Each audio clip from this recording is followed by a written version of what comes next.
Hi, I'm Tim Roble, and welcome to another episode of Adventure Athlete.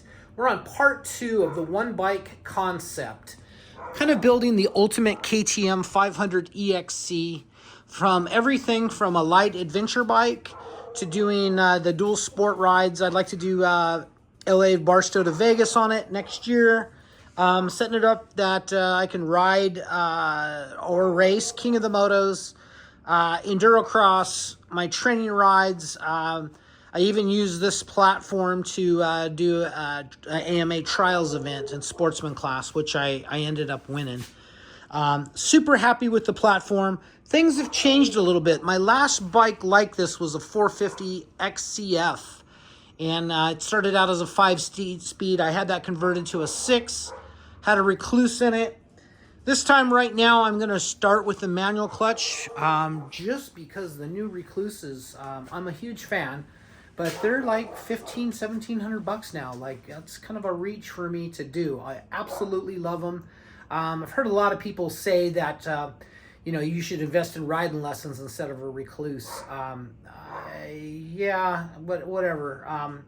It's just another tool to allow you to ride longer with less energy. And when you're doing extreme events, it's nice. It's nice to have something that doesn't stall. It's nice to have something that actually works really well as a secondary clutch. That being said, so we'll come back to the bike. We'll start at the bottom. I installed the NewTek tubeless system, front and rear. I took my time with that, doing that. Got everything put together very meticulously. Aired everything up. Everything was holding. I came back that night and I tightened the lower rim lock on front and rear and came out in the morning and both of them were flat. So I must have pinched the tube somewhere. So learn from my mistakes. Don't do that. Been watching a ton of videos on some of the builds. I know what I like. I know what I want. I had leftover Fastway pegs. I think those are $150 or something. I put those in the low position. That's set up really, really well. I'm happy with that. I think I have one washer underneath there for the cant on the pegs. I got the Git ECU installed.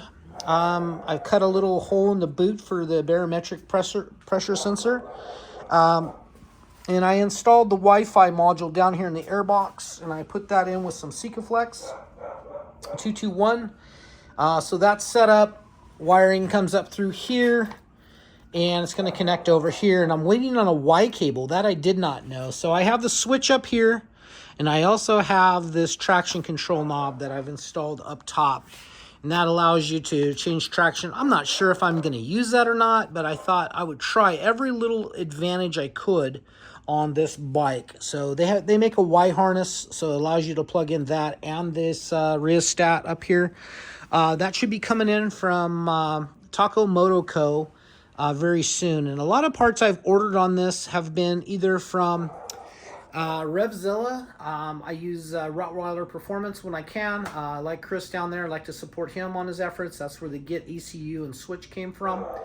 I bought the Trailtech Voyager Pro for this bike also. And while we're talking about that, we'll talk about a little bit about wiring and wiring management. I've decided to run everything kind of in a factory run naturally through here and up to the bars. And I've taken some stuff off up here. I have a plate that I have fabricated, and it's funny, I sold my CNC plasma and some of the other tools in the shop, which actually paid for this bike in full. But I lost capability, so I made this bracket that installs right here off the Highway Dirt Bike Spartans. That holds the Voyager Pro up front, and I have it already set up and go. I'm going to weld tabs from here to here up. But the height is going to change of the handlebars when I'm waiting on the Scots. That's the number one thing I'm waiting on right now to put this bike fully together and do some riding. So as parts show up every day, I just just take my time, put little things in. I have a new tubeless system coming, as well as new tubes for the inside liners. I've never had a problem before on tubeless. So I think it must have been that rim lock that was the problem, that I tightened that down or something that changed some things. But I got the Highway Dirt Bikes bar guards in, and then the mirror that comes out. Like, I absolutely love this kit. You can actually see something out of this. What I usually end up having to do, as we can see, they made up here, and I need to tighten that a little more still. But I usually end up taking some of this out and then around in this corner again. What that does is it just gives you a little bit more adjustment, so no matter what position you're in, you can see behind you. For what these mirrors are, they are my favorite mirrors because they nest inside of the handguard itself, and then they, with the big bolts, you tap the bars. They work out really, really well. So once I got the Scots in, everything's going to kind of put together there right now. You can see I kind of got the factory shroud that's plastic and everything off of this bike. I took the front blinkers off, but I also, from Taco Moto Co., I ordered their blinker kit, as well as a few other things from there. And I'm finding these companies, Slavin's Rations, shipped the same day, so 2 days to the doorstep. Taco Moto Co., shipped 2 days to the doorstep. Rottweiler Performance, 2 days to the doorstep.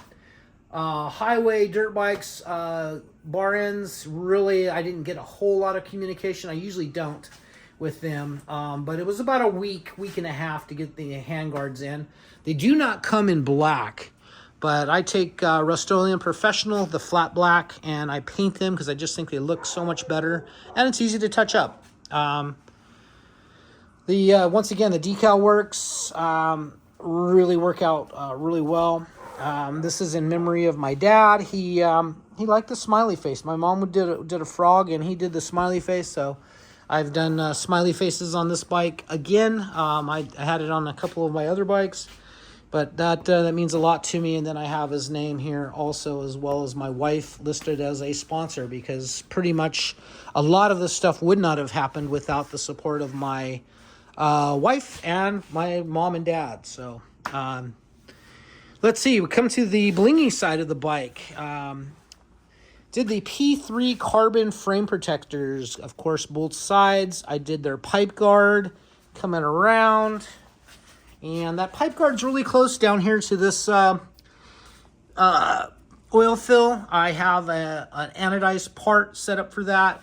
I think I ordered this on Amazon, and it's just a flippable, a bendable tip for the brake. I got my brake set up where I usually run it. I run it about a 1/4 inch higher than the pegs. Usually that's a great starting place for me. You can see some of the ignition stuff for the Trailtech Voyager Pro. Back antennas on. I got all the wires routed up here, and I'm getting ready to do all of this just super clean. Like, clean all this up. I use a ton of zip ties doing things. Another thing I do is I run my throttle like a Honda or any other bike basically would do around there, and I end up running this like this. I've had better luck. I have broke a whole throttle housing by going over the bars, doing some extreme stuff, and I cracked the top of the housing. So I decided to start to rotate it, and it gets it off of here, and you don't have to run the throttle guides. I've had no problems in, gosh, probably 7 or 8 bikes. KTM's doing it that way. This bike already came with the, I think those are, looks like Enduro Engineering's radiator trusses, guards. The bike came factory with the cooling fan, which is already a neat option. The guy that had this prior put this on. So I just added this, and I did have to do a little tweaking on this brake lever to get this to sit correctly. I used a little heat on that and got it into place, and then I heated it back up again, and just kind of took the temper out of it, so that should hold up really well. I was going to run this Sherby's skid plate, and got to thinking AXP is probably a better go-to for that. I know I've broke 2 of those skid plates before. I'm a huge fan of aluminum, and I know everyone's like, oh, aluminum will get you all hung up on things. I haven't had really that experience. If you look at a trials motorcycle, which you spend a lot of time on the skid plate, I don't know of a trials motorcycle that isn't aluminum. So the next best thing that I think is probably one of the better choices for the bike, as far as what I know, if you know something else, let me know. But AXP Racing, it's made out of this UHMD, I believe it is, plastic. It's a lot of stuff you see you guys run for a skid plate on the Ultra 4 cars, and I probably killed the name of that, but I got that all set up and ready to go on as soon as I get some tires on. I'm actually probably into this build right now. I'm gonna guess about 30 hours, and people are probably gonna be like, "Oh, wow, I put a bike together in a day." Maybe you do. I like to take my time and meticulously go through every nut and bolt. For me, cable routing, wiring is super important. That's just going to keep you from working on the bike later. Take your time when you're building something and go through there. Oh, I got the progressive spring installed from Slavens Racing. Absolutely love that guy, and he's the one that I got the tip for cutting this out. They say it's not necessary, but it makes sense to me that why wouldn't you want the exact true reading on that? So I cut that out.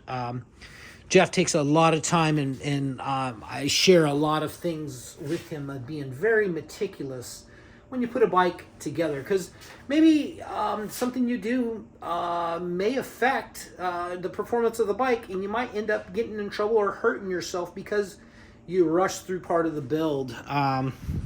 So one thing that I did not talk about, I got the FMF 4.1 put on, and I got it de-stickered, which took a little bit longer than I would like. And this is kind of fingerprinted up right now, but I'll wipe that down before I get everything started. I've already done the head pipe. You know, the cleaner you can keep things, and then you get temperature in it, just makes it a nice blue color. The bike has been de-smogged. Got rid of all the other stuff. I bought the dongle from Rottweiler. This bike's going to be primarily used off-road, so I'm not worried about any of the other stuff, and I didn't want any of the problems with the smog slowing some stuff up and down. And basically what the smog is on this bike is basically the fuel spout goes down into a charcoal canister, and it's takes bleed from the manifold here and puts that down. Like if you top the tank off, it'll put the spillage down in that. But with that system right there, I think that's probably as good as anything else. One thing I'm noticing about the bars is bar real estate on this bike because of the factory switch right here. Kind of takes up too much real estate, and to put the clutch lever where you really want it, that was a hard thing. So you can see here, I bought these clutch levers. I got these off of eBay and Amazon, and I think they were like 27 bucks. But the first thing I did, as soon as I got it on, I go one finger there and I pull it, and I go, oh wow, these are so square and they don't feel good on the hand. I don't know if I have the, yeah, here's the factory KTM. So something to notice. If you're going to buy levers, if you look how thin this is on the top, it's got a nice curvature on it. So machined or cast, however they did these, it feels so much better on the finger. But the problem is this adjuster here, when you have things where you really want it, end up hitting right here. So you got to have another formula to solve that problem, which this did. It's where I want it now, but not a good feeling lever. So I went back to an ASV lever. You don't have to really, with these bar ends, you don't really have to run a non-breakable lever, but these feel really nice, and they are a shorty, so it'll be shortening up some stuff in there, and that'll give me a more optimum pull. So I should have just not cheaped out and did that right off the bat. I did have a couple of these shark's fins in stock, things that I used to model off of when I built my series. When I did my run of shark fins for the KTMs, I built mine out of 70-75 T6 billet and machined everything. I'm sure this is just 60-61 T6. Hopefully it'll work for what I'm trying to do. Not a whole lot of parts that I've fabricated on this bike. This little bracket I have set up ready to go to weld to. And this was actually quite funny that I did this and had to use a hole saw and a file and everything to just kind of get that thing dialed in and make it right. I got a new twin air filter installed on it. Other than that, just getting the bike set up properly and waiting on parts. I forgot how expensive it is to build a bike, plain and simple. This bike came, the previous gentleman put a 52 Super Sprox rear sprocket on it. I probably wouldn't have went 52 myself. I probably would have did 51 because I believe you can still use the same chain at 51. At 52, you need a new chain. But I may be a little off on that. I think stock was 48, but I have now the stock gearing, I believe this is a 14. I have a 13, and then I have a 12. So depending on what I'm going to do, you know, that'll change the rear tire length. For more extreme stuff, it'll have a little longer wheelbase with the 12 on it. I think I'm going to run the 12 starting off. And then I got the Dirt Tricks washer, which puts pressure. Like if you've ever had a problem with your rear seal behind this, chances are it's because this washer, if you've ever changed it, is worn out. So the Dirt Tricks is really a neat way to go on that. Other than that, I'm super stoked with how everything is turning out and looking. I know it kind of looks like a mess, and it kind of is, but it's kind of a scientific mess. I didn't want to clean everything up and make it look like I was all super organized and didn't do anything all day. This is where it's at. I know where everything's at, and as soon as the stabilizer comes in, I think I got about another 8 hours on this bike to put it all together and then start doing some suspension tuning and figuring that out. I feel like my window for going to the hammers right now for the holiday season just keeps ticking away. So I think what we're going to do on this is get this bike fixed, set up and ready to go. I have a pair of Fox 40s that I'm going to put on my mountain bike over there and a 29 front wheel, so I'll have a mullet. I'm looking forward to that, and then it's going to be back on this Humvee project, just trying to make the most out of every single day. Looks like I've kind of already we're coming into December here in a few days, and it looks like I've already starting to miss that window of where I wanted to go and do some testing and stuff. So right now, I want to just kind of sum up all my life so I can be on the road for 3 or 4 months straight, come back, maybe regroup, and get ready to go to Newport for the summer. So that's going to be it for now. If you guys got questions and comments, let me know.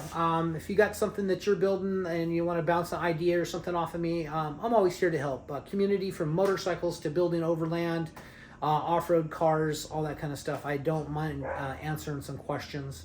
I'd like to share my knowledge, and sometimes we might not all have the same view, but it's always neat to bounce something off and get somebody else's view on what you're doing. So I'm here to help. That's going to be it for now. If you haven't liked and subscribed, please do. And if you would, just leave me a comment. Nice video, thumbs up, whatever. That really helps the algorithm and helps this go in a positive direction. That's going to be it for now. I'm Tim Roble. Thank you guys for watching, and I'll catch you here next time.